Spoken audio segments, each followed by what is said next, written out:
Hey there, everybody. Welcome to Fresh Out the Podcast, the greatest podcast featuring us, the guys from the podcast you're currently listening to. Hey, I'm Johanan. I'm a board game guru. I'm a game master extraordinaire. And I am the professional media and movie mastermind, the Funhouse, Drew Munhouse, and this is episode 127 of Fresh Out the Podcast. Full disclosure, it is Monday, June 17th, the evening of, and they announced actually earlier today that there would be a Nintendo Direct tomorrow morning. So by the time this episode posts in your podcast feed, that Nintendo Direct will most likely have already taken place. But that is not going to stop us from discussing a little bit about what could be shown or what we would maybe like to be shown tomorrow morning at that show. But before I get into it, this is really random. Jahan, are you a Broadway guy at all? Are you into musicals or plays, Broadway, anything of the sort? I wouldn't say I'm into them, but I mean, I've seen a few. I've liked them. I have nothing against them and would like to see more. There's a very famous Broadway musical, very old one, almost 100 years old, called Cabaret. Familiar with Cabaret? I'm familiar with the word cabaret. I don't know why I just said it's that old. I don't think it's actually that old. But anyways, yeah. Well, Cabaret has been revived on Broadway, and there's one of the lead roles is the MC, right? And current version of the MC on Broadway, or I don't know if he's still in it, but he was nominated for a Tony, performed at the Tonys, was Eddie Redmayne, right? Oscar winner. Yep. Eddie Redmayne portraying the MC in Cabaret. And I was watching the Tonys a little bit last night because they were on, and there was a little bit of a performance. They highlight all the musicals nominated for like best musical and best revival of musical, and so they showed a number from Cabaret, and he's being the MC. The MC's very quirky character, strange movements. It's famously just been done that way. But just Eddie Redmayne's performance is very interesting. I'd almost recommend right now, you could do this live on the pod. Look up YouTube, look up Tony's Eddie Redmayne Cabaret performance. Check it out. Saw a really good tweet today that said, Eddie Redmayne Cabaret is my sleep paralysis demon. And it's probably the best description of what I witnessed on my television last night as part of that performance. Are you pulling this up? A little bit of the audio popped up for people at home for a second there, but now I'm just watching. Okay, I see. Yeah, check this out. I just want to get a live reaction from you of the Eddie Redmayne performance in this show. Eddie Redmayne is my sleep paralysis demon. Okay, I can see that. Right? Isn't it pretty accurate? He's kind of scary looking. It's based on a 1939 novel. That's why I was getting the time. When did this come out? 1966 is when Cabaret first premiered on stage. That dude's getting it. Oh yeah, it's a performance. It is. It's a weird. He looks like a shadow puppet. Yeah, I get it. Yeah, yeah, that's it. I watched that. This role, made famous by Joel Grey, I believe, who actually portrayed the role on the original Broadway cast and won an Oscar for playing the same role in the film version. So it's big shoes to fill. Yeah, the Eddie Redmayne performance is something special. Just wanted to shout that out. Hope that everybody listening to this decided to pull that up too, just to see what I'm talking about, and gets to experience that like I did. Anyways, we'll move into Nintendo predictions. It's a nice tangent there. You add culture to our podcast, Drew. Yeah, exactly. Full disclosure, I don't have my hand on the pulse, finger on the pulse, I should say, of Nintendo and what's always cooking up in the same way I do with Xbox and even PlayStation. So to predict a Nintendo Direct for me, realistic predictions is a little bit more difficult than doing the same thing for, say, an Xbox show. Yeah. I will say this, that Nintendo, when they announced this Direct, they specifically said that it'll showcase, the remaining half of 2024 So I don't expect to see anything that would be coming out after this year. And they also specifically noted there would be no console reveal, that they're not going to be talking about the Switch successor Bummer. yet. That was the main thing I was hoping for, but hey, it's okay. To be completely honest, when we were in the Summer Games Fest and the Xbox showcase, and we were awaiting Nintendo's announcement of their show, I thought, surefire bet, it'd be when they did it, they'd be talking about the new console, and that's not the case. So, not to say that makes this show any less exciting. It's their summer showcase. I would imagine this direct will have some cool reveals in it. Yeah. But I thought it might just be, we don't have to do full formal predictions, but I thought we could talk it out a little bit and see if there's anything you're expecting to see. I know that you're a different type of Nintendo gamer in a way than myself. I think you've probably put a little bit more time into your Switch than I have. Is there anything that you're hoping to see here? Anything you're expecting to see? Any dream scenarios? What are your thoughts? So I've always wanted them to, because they've been slowly adding old consoles to the virtual console that they have on Switch, hoping that maybe we finally get that GameCube reveal. That'd be pretty big. I really want to play Wind Waker, as that is one that I missed when it was originally out and about. So I've been waiting for it to come back around, or in lieu of that, maybe a re-release. I would be okay with that as well.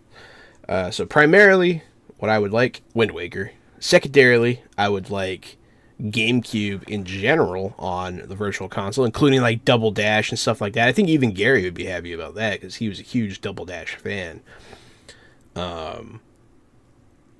Those would be my major ones. As far as what else is going on, I'm just curious to see what their holiday lineup's going to be looking like. They've already had a pretty strong showing with their new IP of Peach's Showtime coming out. They have a lot of remasters going on. I would like to see less of that, maybe, even though I just asked for one specifically. It sounds like a lot of fans are really hoping for, as far as the Zelda front goes, Wind Waker HD and Twilight Princess HD remasters are to be available on the Switch. Currently, those two games are not available on the Switch, as you mentioned. I believe they were both remastered for the Wii U, the console that nobody had or really liked. So it sounds like maybe it would be a realistic expectation for at least one of those two games to be announced. I'm not sure. And honestly, I'd probably play either or both of them if I haven't played Wind Waker, or to be actually full disclosure, I've never beaten Wind Waker all the way through. Have you? No. I haven't played Wind Waker at all. Oh, wow. Yeah. Wow. Okay. So I've played Wind Waker. I've played a lot of it. There are several great temple. I love the world, the boat, all that. It's great. After most of the temples, I think you hit a point in the game where you have to collect shards of the Triforce all over the map. And every time I've gotten to that point in the game, I end up dropping the game. Like I remember years ago, I was playing it on the Wii U, the HD remaster on the Wii U, and I was like, I'm going to beat this game this time. And once again, I got to that portion of the game and just lost interest, ended up moving on to different things. So I vow that if they bring Wind Waker to the Switch, I will play it through to completion. That's fair. I have a tendency to not finish games in general. I play them, and then I stop. Mostly, I think it's because I hate when things are over. I think that it's like a subconscious, like me being like, I don't want to finish it kind of thing. But I've been wanting to go back and finish some of these Zelda games. I'm the opposite of you. I'm like, if I don't finish it and check that box, I will forever feel this like small pit in my stomach for this game that I never finished. Yeah. I tend to avoid feelings like that because I'll obsess as well, and I don't like that feeling, so I avoid. I just avoid it by being lazy, essentially. But yeah, no, I mean that would be my main one. I know that they have to be coming out with some stuff we don't know about this year, so I'm really excited to see their surprises for the new year. And as a collector of amiibos, I'm always on the lookout for what they're doing with that. Because I have almost every Zelda amiibo, like from all the games. I'm missing a few of them, and they've been re-releasing them. So I've been like looking for like the Bachlan, Toon Zelda, stuff like that. Do we see or hear anything about Metroid Prime 4? I was thinking about Metroid. I'm hoping that we do. I'm hoping we do. Because that's going to be first person, right? Yes. Yeah. So they actually did a Metroid Prime remaster for the Switch. Yeah. The first one. I almost feel like getting remasters of 2 and 3 are more likely than getting anything about 4.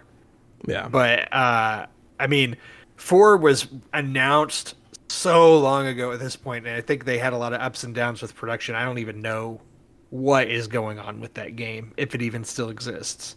Yeah, that's fair. So from Nintendo, I have a lot of the same gripes that I do with Xbox. I mean, obviously Nintendo is the master of first-person content. They own all their stuff. They have the best exclusives, pretty much. They're the best about exclusives, if that makes sense. But at the same time, they've been a remaster machine for a little while now, and I feel like they really need to put something fresh out there for us to really gravitate towards, especially if they want to up those sales for the holiday season. Because the Switch still, I don't know of any young kid that would be upset getting a Switch for Christmas, still to this day. So, yeah, I'm hoping they have some attention grabbers there. I'm always looking for Pokemon news and that kind of thing, so we'll see. I don't know. They're not the ones to necessarily do new IPs altogether. That's so rare for them, but I would like to see one. Be cool. Is there a Nintendo IP? So we know that there's I believe it's Luigi's Mansion, the 3DS one that they did. It's a 3DS Luigi's Mansion remaster for the Switch, yeah. Right. So I think that's coming out later this year, so we'll probably see something of that. Is there a Nintendo property or character that we maybe haven't gotten a new entry of that could potentially happen this year that you'd be interested in? A lot of people online are saying Donkey Kong, getting a new Donkey Kong entry. That could be cool. Which that could happen because there really hasn't been one since Tropical Freeze, has there? Which is a great game. Technically, there's been Mario versus Donkey Kong, but that was kind of weak sauce. It's not really the same thing. It's just all remakes and remasters. Exactly. These days for the Switch, with the exception of Princess Peach Showtime. Yeah, I mean, so what haven't they touched in a while? We know that the Pokemon Arceus sequel is next year, so I doubt that we would see that, and that would probably be saved for a Pokemon showcase anyway. Yeah, they tend to do solid Pokemon showcases because they have so much to go through for that one IP. I mean, I feel like, yeah, it's a remaster machine. I wish it wasn't. I don't know. It's too soon to get new Animal Crossing. It's too soon to get. Probably too soon for new. If they did a GameCube though, backwards compatibility with the original Animal Crossing on there, would you go back and play it, or is there any reason to do so when you have modern Animal Crossing? I think I think that they're too similar, and like really, it's just an upgrade. So there's no real reason to go back and play it, but maybe for nostalgia's sake, for some people. But yeah, unfortunately, I don't have any stronger predictions or wants. I would really I just want to see some new stuff from Nintendo. They got to keep it fresh. They've been doing a really good job lately. It's just, I want to see more. And I really did want to see the Switch 2. So, I think it's tough. Yeah, I think there will be more remakes and remasters. I think that's an easy prediction. Yeah, that's for sure. I think that we'll probably see something new from an existing IP, but it's not going to be like, a new Zelda or it'll be something like a new Donkey Kong or like a Captain Toad sequel or like something random like that, right? Like one of their kind of side franchises that people like but don't necessarily clamor for. They're not camping out game. for it. Yeah. Yeah, like we're not going to see a new 3D Mario, right? All signs point to the Switch successor, the Super Switch, whatever you will call it, will probably launch with a new Mario, like a 3D Mario game that'll be on the new console. So I think we're just at the end of this life cycle, right? Like it's going to be remakes, remasters, maybe some new like JRPGs from Square Enix or Atlas or something, like your Bravely Defaults, your things like that. There might be a surprise there. Some Dragon Quest remakes or remasters. Yeah, probably. That's been a thing that they're working on. I think you're right. I think it's going to be mostly that. I don't think it's unless they pull out like Metroid Prime 4 is finally here. We're ending this console with Metroid Prime 4 because we announced it forever ago and now it's here. I think that would be the biggest mic drop they could possibly do. But I think it's obviously we just have to keep expectations realistic. And luckily for us, as big Nintendo fans, but not like the diehards, I think that we're not setting ourselves up for disappointment. No, I think our expectations are pretty realistic here. Hopefully we'll get the remasters we want at least. So yeah, Nintendo, we're gonna have to wait for the Nintendo 2 to really start getting those mic drops. But yeah, I look forward to watching it either way. They're always fun.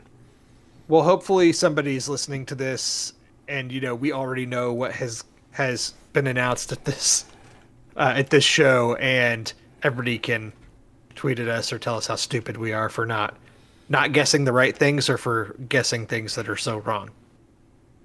Absolutely. Yeah, tweet us. I'm at RockFact on X? It's stupid. I hate it. At Drew Munhausen on X, formerly known as Twitter. Yeah, we can move on to some fresh movies. We'll talk about the Nintendo Direct a little bit more next week when we actually know what was announced. Yes. We'll come full circle on it. But for now, for fresh movies of the week, Inside Out 2. Big new Pixar release, right? The box office tracking for this one was like in the 80s or $90 million range, like 80 to $90 million. It made $155 million domestic at the box office over the weekend. It rocketed past expectations.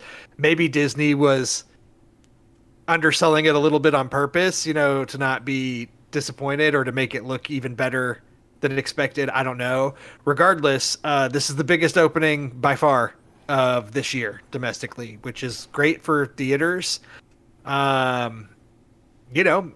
It just shows that people are ready, want to take their families to the movies, want to go see things, but they're not willing to do it for like Garfield or things like that. Garfield's doing fine. It's gonna make a profit, but nothing's done Inside Out 2 numbers. Not Dune, certainly not Madam Web. Yeah. What are the other big ones that have come out this year? I feel like Dune Part 2 is really the big one so Furiosa. far. Furiosa's been disappointing majorly.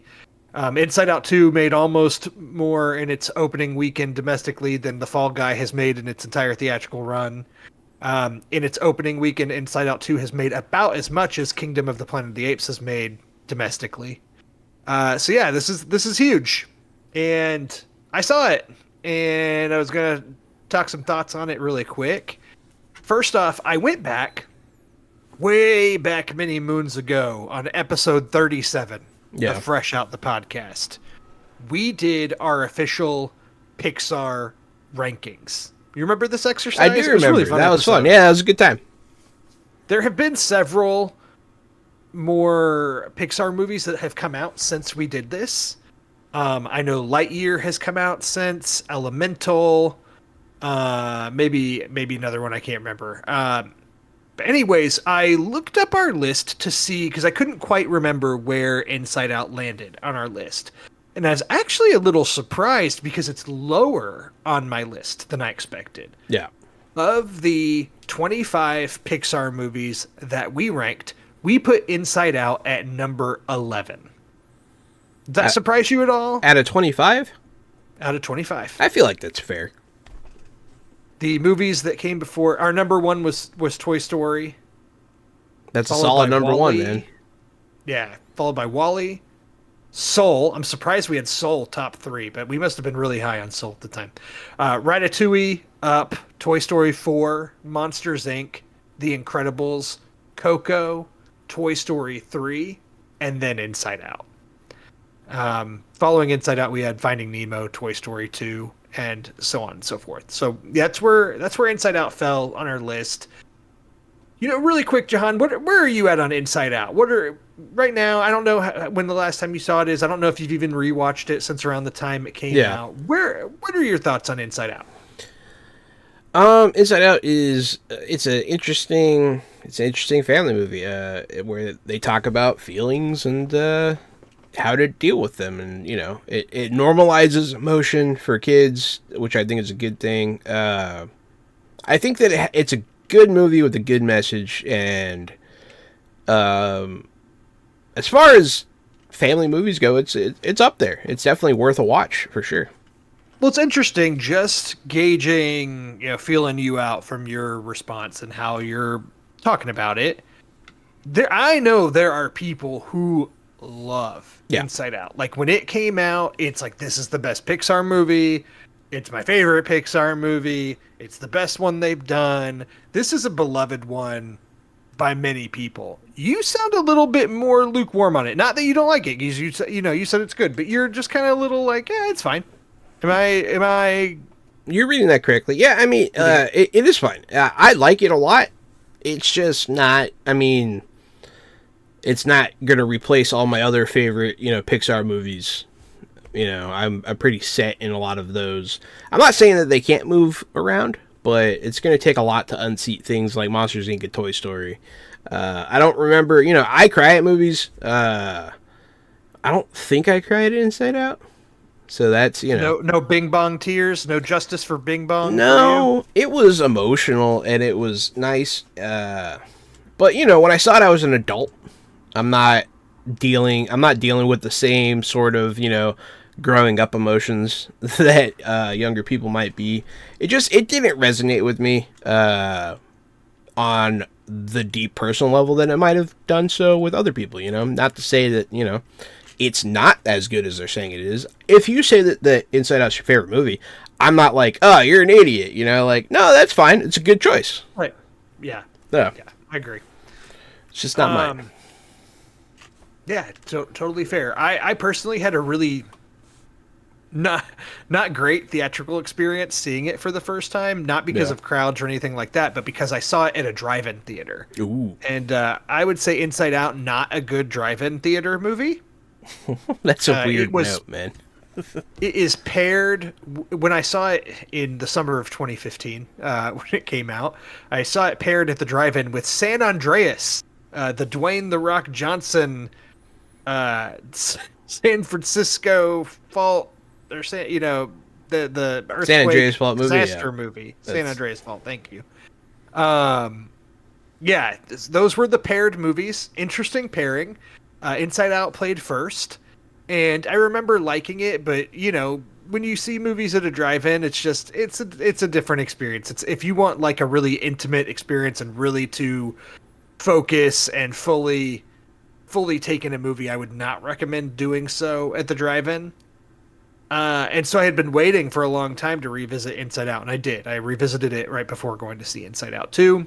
I think it's very great. I understand why people love it. It takes some really, really cool concepts of emotions and the way that it, the way it addresses those and artistically designs this world of, the world of emotions and being inside your head, and how emotions are stored, how memories are stored, how memories are forgotten, your core memories, and combining feelings and emotions into memories, and how emotions are good for you, even the emotions you would say are not the best emotions, that there aren't joy, are a good thing and are healthy.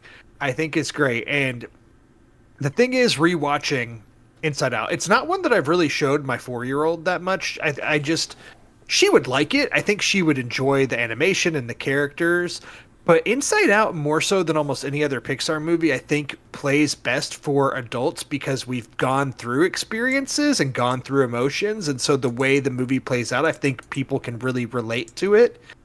And I'd say that's even more so with the sequel that introduces new emotions, primarily anxiety, but also envy, ennui, and what's the other one? Embarrassment are the new ones that are introduced here. So I did not take my daughter to go see this just because like I wanted to go and take it in and experience it, and I thought it was pretty good. I think that it's the main thing is it doesn't, other than introducing some new emotions, I feel like it didn't introduce that much new stuff from, different from the first movie. It does a little bit, but like it just never reaches the highs of the first movie. And we get a lot more of Riley, the little girl who they're all these emotions belong to. Yeah. And I think because she's become a teenager, she's 13, she's about to go into high school, she's going through she's in the awkward phase, essentially, going through these new emotions. And in order to give reasoning and story for those emotions, there's a lot more Riley and what she's personally going through as she's at this hockey camp and trying to make her high school hockey team. In the first movie, it's very basic. Like her family's moving, right? They moved from Minnesota to San Francisco. And like, that's it. And she's young and she's got a lot of emotions about it. She has to go through a lot mentally for that move.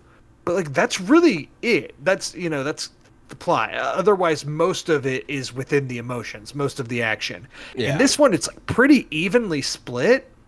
And I understand why they had to do that for the story, but I just wasn't as interested in what was going on with Riley. I wanted more of the emotions. And of the new emotions that are introduced, anxiety is the main one. And Maya Hawke is great as anxiety. But the other new ones that were introduced, like, really didn't have enough development or enough there to really justify their existence, in my opinion. Yeah. So I just think, like, all that to say, it's pretty solid. It's not as good as the first one, but I'm happy that people are going out to the movies and taking their families to go see it. I think Disney needed a win at the box office, and they got it with Inside Out 2. Certified fresh, would you say?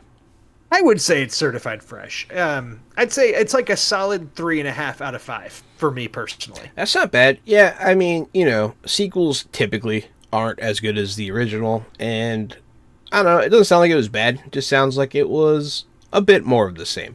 So yeah, I mean, I still intend to see this for sure. I know Jen really wants to see it, so hopefully we'll get out to see it soon. We haven't been able to see as many movies lately because we've been busy, but hey, we did go out to the movies. Yeah, you did go. Yeah. Saturday night we went to Cinemark to see the extended version of Fellowship of the Ring in theaters. I think this is my first time seeing it in theaters again since it came out. But I have periodically gone back to theaters to see these. We saw Return of the King last year, and we saw Fellowship this past week. It was great, man. Honestly, like, every time I see those movies, I'm always kind of like, man, they really just, they don't do that anymore. Like, it's such a epic movie, so big, and like the budgets keep getting bigger, but they can't quite find the heart of what's going on here. You know what I mean? And it's, I don't know, it's a masterpiece to me. I'm a huge fan, so seeing it again in theaters was a real treat. Obviously, all three of the movies are masterpieces. Yes, in my opinion, of the Lord of the Rings trilogy. To be clear, not including the Hobbit trilogy. Not including the Hobbit. No, the Hobbit. The first one's fine. The second one is okay. The third one, honestly, it's exciting at least. But yeah, the original Lord of the Rings trilogy is a masterpiece, start to finish. So I'm a Fellowship guy anyway. Fellowship's my favorite. Me of the too. trilogy. And I recently, well, I say recently, it's probably been 3 or 4 years now. But I watched all of the extended editions of the Lord of the Rings trilogy a few years ago. And I would say Fellowship's always been my favorite of the three, but Fellowship by far has the best of the extended editions. I think that Two Towers and Return of the King, the extended edition scenes, the extra scenes are like extremely noticeable for how they kind of drag on or seem inserted, or you can understand why they were cut. Whereas I feel like the Fellowship of the Ring extended edition feels like it almost should have been released that way. Yeah. If I'm recalling correctly. So I know why they didn't. It is 3.5 hours long. We got out at midnight. But hey, you're not wrong. I mean, Fellowship is my favorite of the three. I think it's a perfect movie.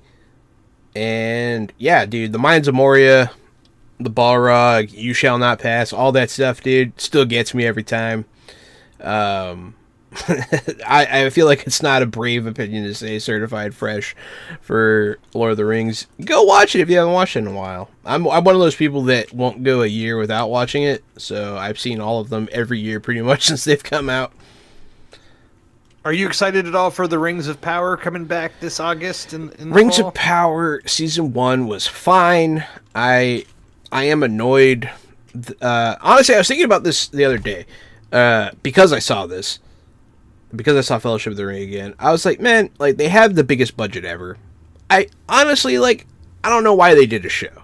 Like, why didn't you just do another trilogy? Like, you could have, because, like, we don't need the TV show moments in The Lord of the Rings. We just don't need it. I don't need to watch you guys having dinner making small talk. Like, get it out of here. I don't know, man. It's fine. Getting the animated War of the Rohirrim coming out, I think this winter. Looks awesome. It's not what I expect. I knew it was animated, but I did not realize it was going for that kind of like anime adjacent animation style. Is that accurate? So it that way? It does it looks like 90s anime, but 90s anime kind of looks like 80s animation. I don't know. It has that old school fantasy movie quality, or like style, but it's in modern quality, so it looks really nice, highly stylistic. I really am looking forward to that a lot. I was kind of blown away by the screenshots I saw, and like it kind of became real when I saw them. I was like, man, that's going to be good. But yeah, I was a big before The Hobbit, before Lord of the Rings, all that stuff, was coming out in theaters. I was huge on the animated Hobbit and Lord of the Rings movies from like the 60s or 70s or whatever. I always ran them. And so, like, it resonated in that way, style-wise, and I'm looking forward to it. Yeah. Yeah, I was just curious. Not to be a nerd about it or anything. Which actually transitions pretty well into Fresh TV of the Week, because we got the return of a big show this week. We got to return to Westeros, to the Game of Thrones universe, but long before that, we're in season 2 now of House of the Dragon. Did you catch the premiere that aired last night as of the recording of this podcast? 1000% I did. And what'd you think? I mean, it's what's to think? It's back. House of the Dragon season 1 blew everyone's minds. It was way better than anyone expected it to be. Season 2 starts off strong. With some pretty hardcore action going on, some pretty interesting choices, but also a lot of building and talking and conniving and that kind of stuff that you expect from Game of Thrones. I feel like it's broken up appropriately with a lot of action. You get to see lots of dragon stuff and all kinds of cool things go on. So, like, honestly, excellent first episode. No notes. Please continue.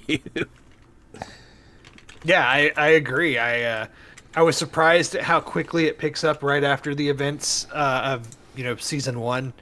Season 1 kind of leaves off on a big moment. Yes, kind of a big cliffhanger, and so we're like a little bit post that event, but not very far. Like, it's been like a few days since. Yeah. Is that right? Maybe a week, but yeah, not very long.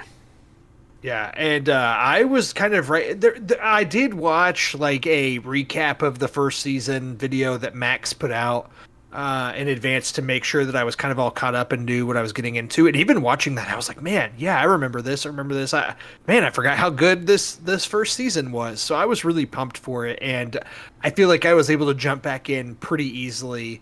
And I wasn't sitting there going like, oh, what happened here? What was that? Like, I think it makes it all pretty clear. And yeah, I thought it was a great premiere. Ends with a huge moment that apparently fans of the books are really into, and they refer to it as, I'm gonna forget. It's like the blood and the cheese or something like that. Yeah, the blood and cheese. Yeah. Yeah. So we got to see that moment. Really powerful. Yeah, blood and cheese. Really powerful moment in the show. I was totally captivated by all of it, and yeah, great stuff. The episode was directed by Alan Taylor, which I thought was interesting. Alan Taylor, who I think of first as having directed Thor: The Dark World, the second of the Thor movies. Oh boy, his film career, did Thor: The Dark World and followed that up with Terminator Genesis, which Terminator Genesis really widely not liked. And the only movie that he's directed since, was The Many Saints of Newark, which is the Sopranos prequel movie.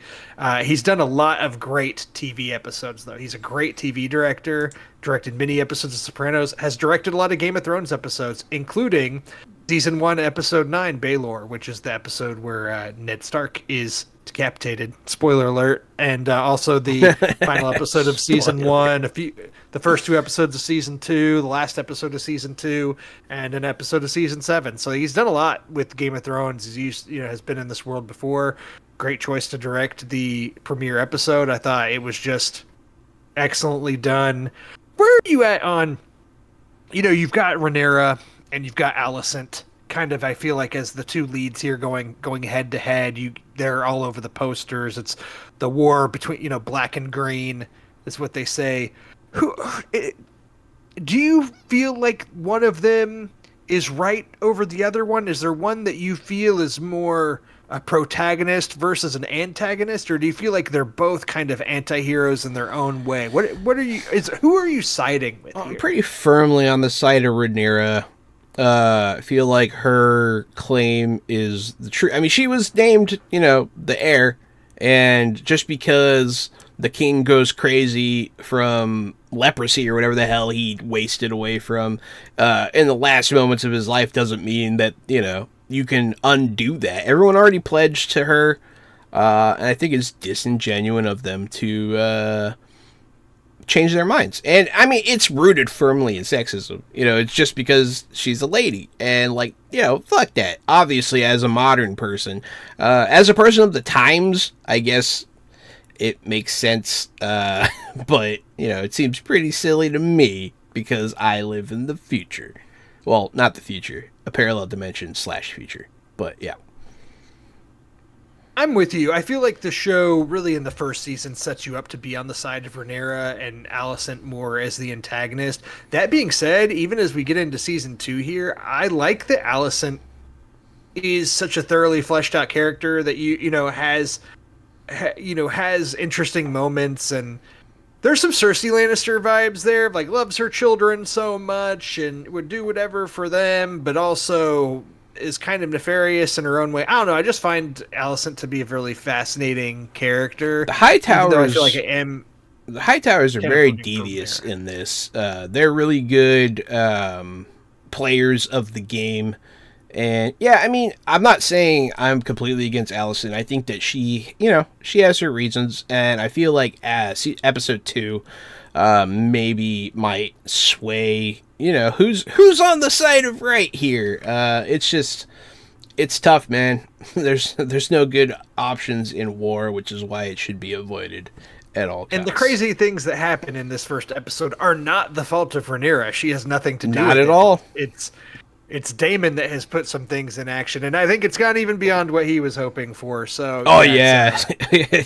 Good stuff. Some good drama here. Whoops.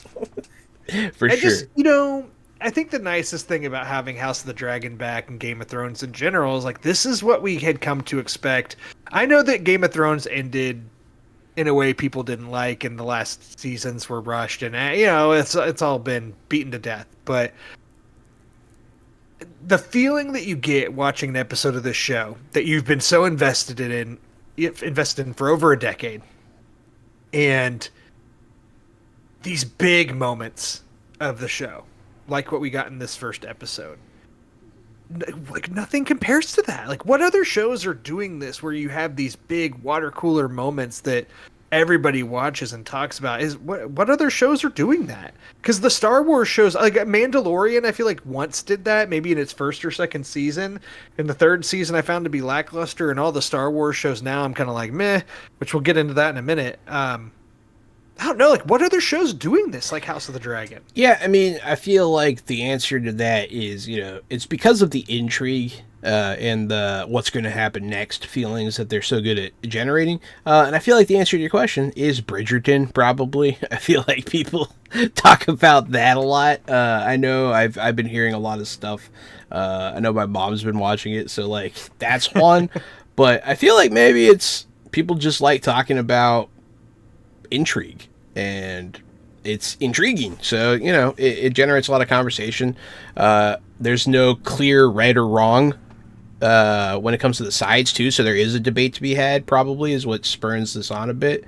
But yeah, I think that you would need two equally right sides facing off in a battle of intrigue, and then you'll get a show that is fun to talk about around the water cooler.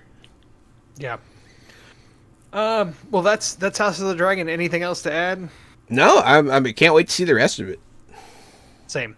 It's too bad we're getting a shortened season. I think first season was 10 episodes. This season will be 8 episodes.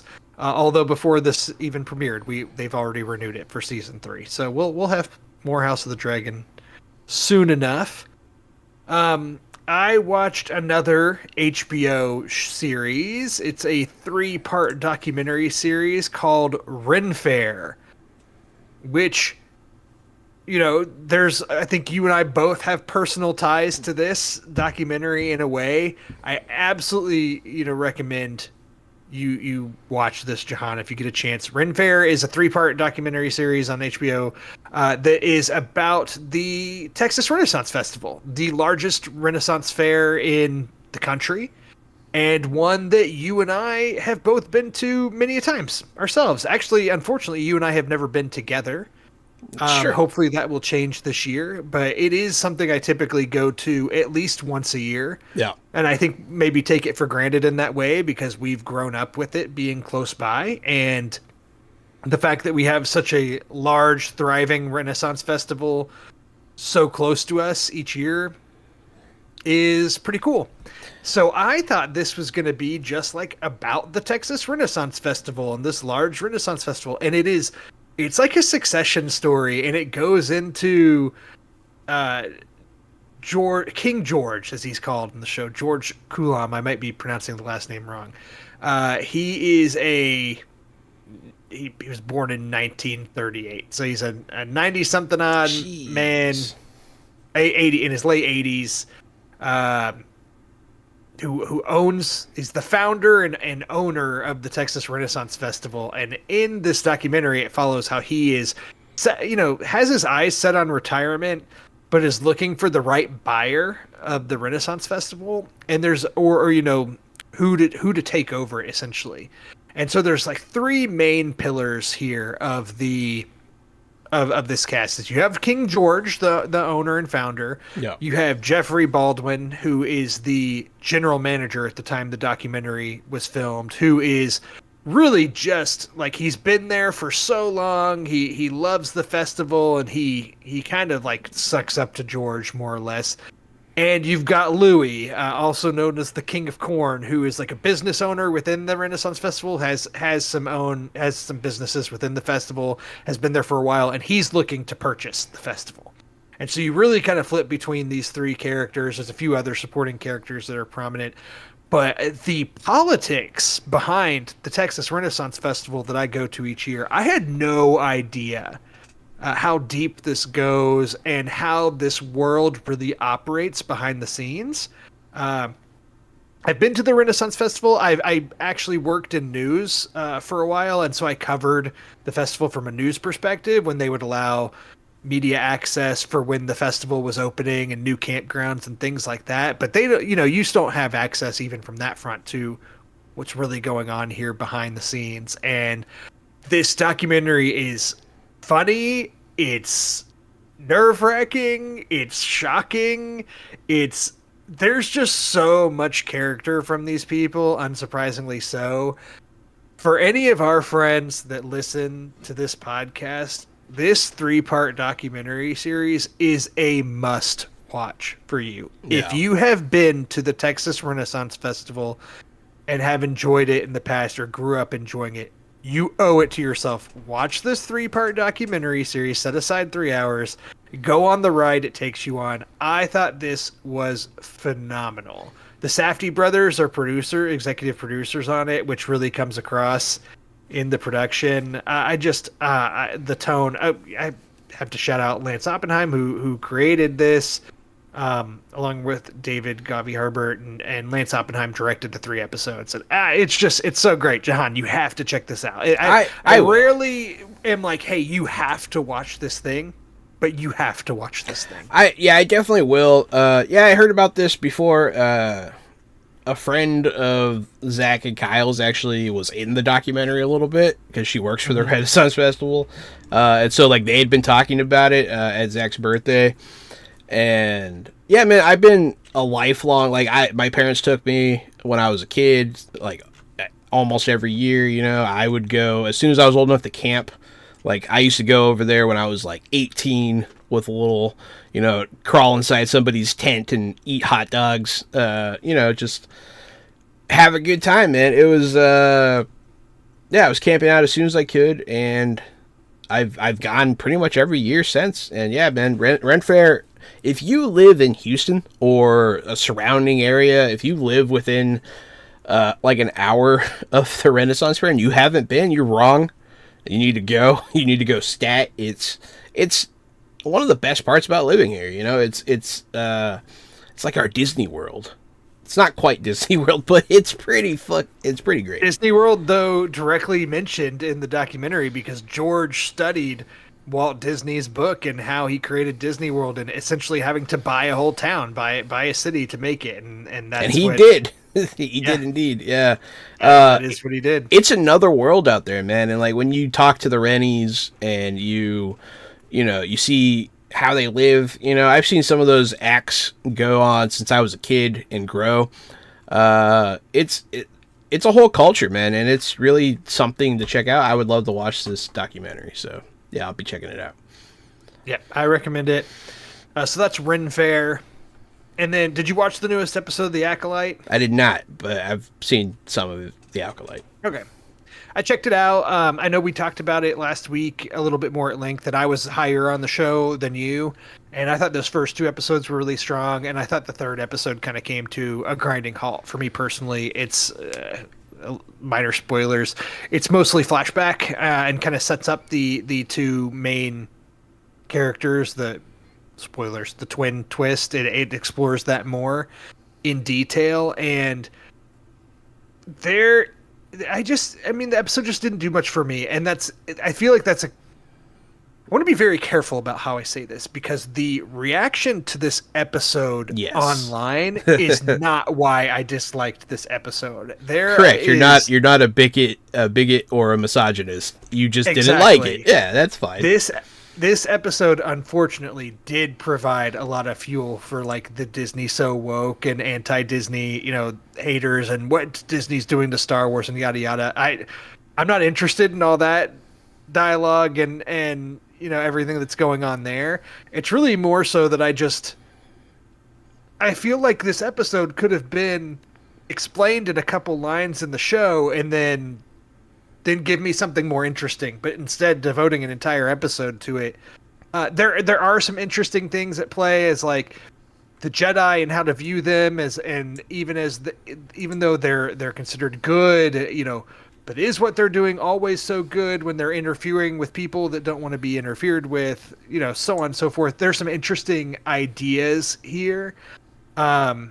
This episode just didn't do it for me. I'm still on board the show because I'm hoping that the next episode will pick up and it'll be back on track with what I liked about the first couple episodes. But yeah, it's unfortunate that the way that one episode of a Star Wars show can make the online discourse just turn into an absolute garbage fire. It's not surprising because the Star Wars fandom, one of the most toxic, incel-infested rat holes that you'll ever find.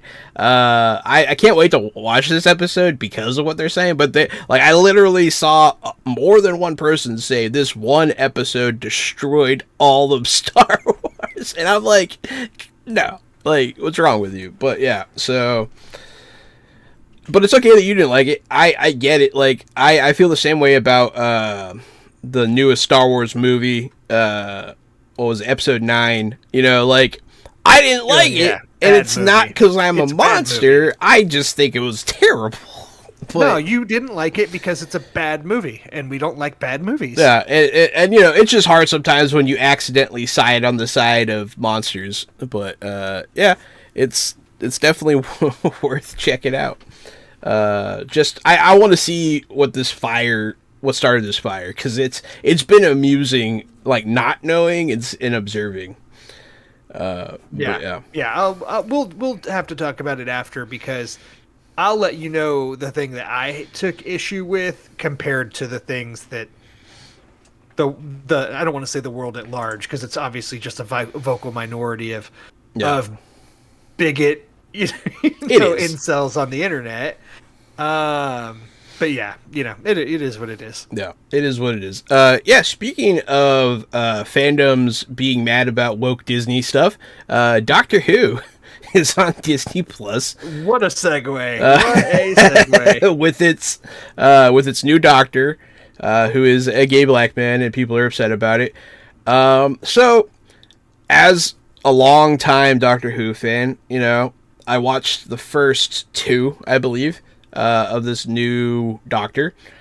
Nothing wrong with it. It's fine. It's kind of, honestly, it is kind of Disney-fied a bit, and not in the stupid, like, oh, it's woke now kind of way that people talk about, but in the, like, there's a singing number. There's a little bit of a musical number that happens, which wasn't terrible, but it was kind of weird. And, you know, there was some, like, silly goblin creatures, and it was just, I don't know, it had honestly, it kind of had Labyrinth vibes, the first episode, and I was kind of there for it. The new characters are pretty interesting. I'm not quite sure what the season story is. It seems that this girl that he's met once again is a strange person for some reason, with a strange ancestry, or, some sort of strange tie-in with time and fate, you know, typical Doctor Who kind of character. So far, so good. The second episode, it's pretty wild, man. They have talking babies, so that's exciting. Just be ready for that. So there's some wild stuff, and, you know, it does get pretty silly, but it's hard for me to sit here with a straight face and be like, hey, this is too silly for Doctor Who, because they've had dinosaurs on spaceships, you know, they've had this and that.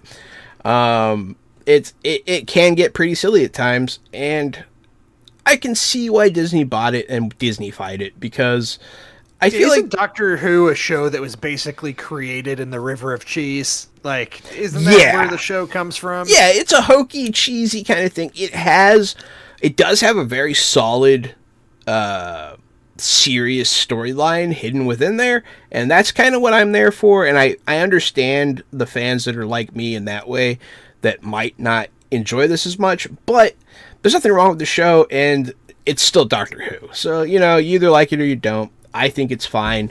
All of Doctor Who is now available on Disney Plus. Not my favorite season so far, but the Doctor Who seasons tend to ebb and flow, get better, worse. So I'll reserve my total judgment for when I finish. But yeah, that's Doctor Who. Fair enough. And then, on the opposite end of the spectrum, but still making fun of of conservatives, The Boys.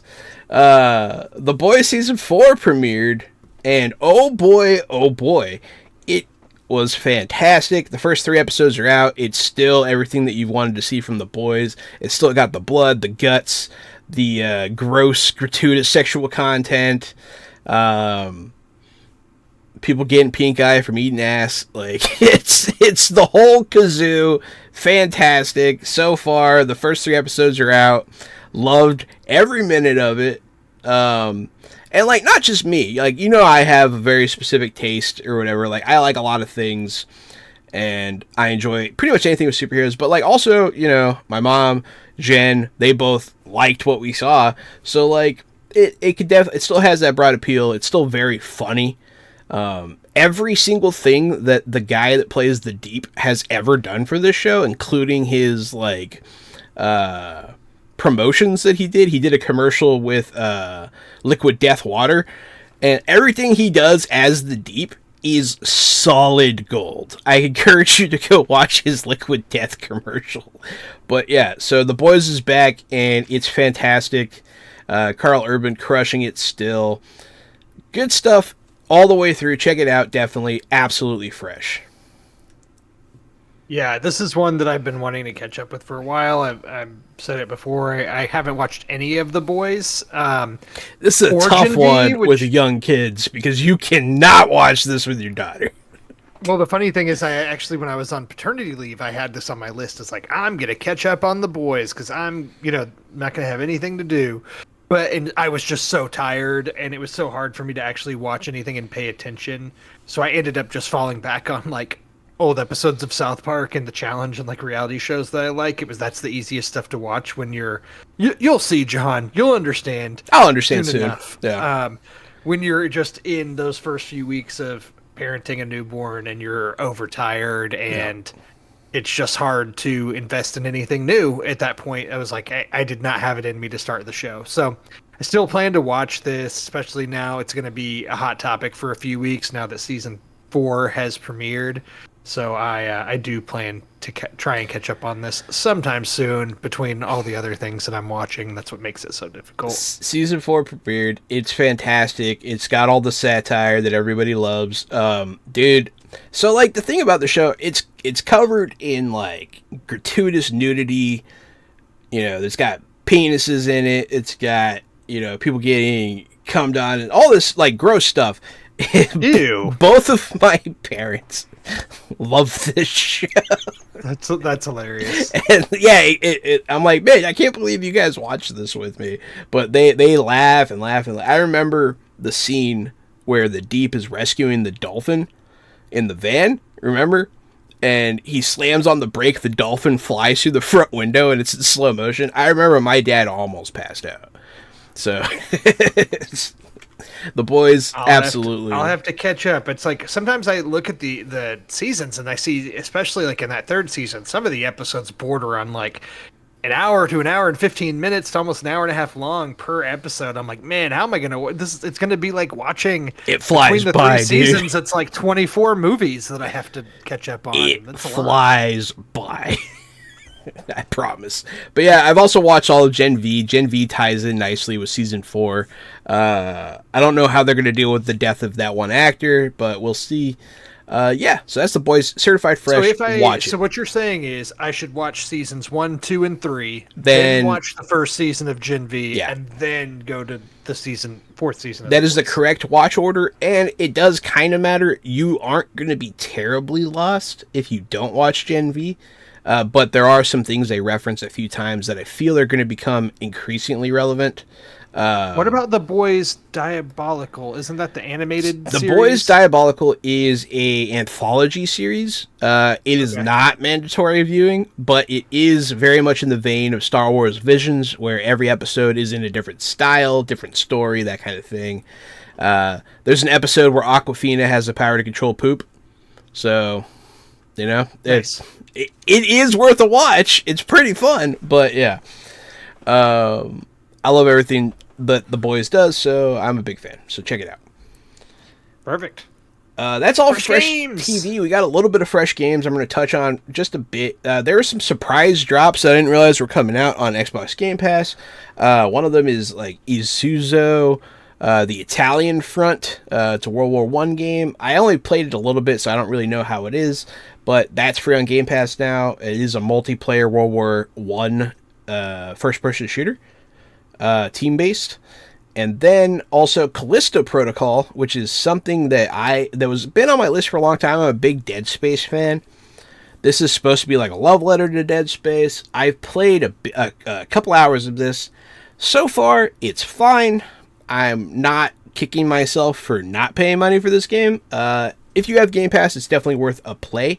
But honestly, like, it doesn't feel as scary as Dead Space. Like, doesn't really capture that terror. I almost crap myself playing Dead Space 2. Like, literally, they almost got me.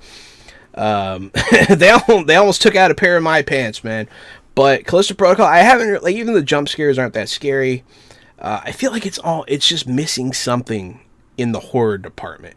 But it is fun, zombie-based action, with some pretty good voice acting and character acting. It's got the guy from, what's it called? The main character of Days Gone, that actor that's in everything all the time. Also, he's Star Killer, that actor. He's like the warden of the prison that you're in, kind of thing. And then the main character is also a recognizable face. I don't remember who he is, but it's definitely worth checking out. That's Callisto Protocol, and I just, a couple other free games dropped. We got Octopath Traveler 2 out of nowhere. So Game Pass is still doing it. So good for them.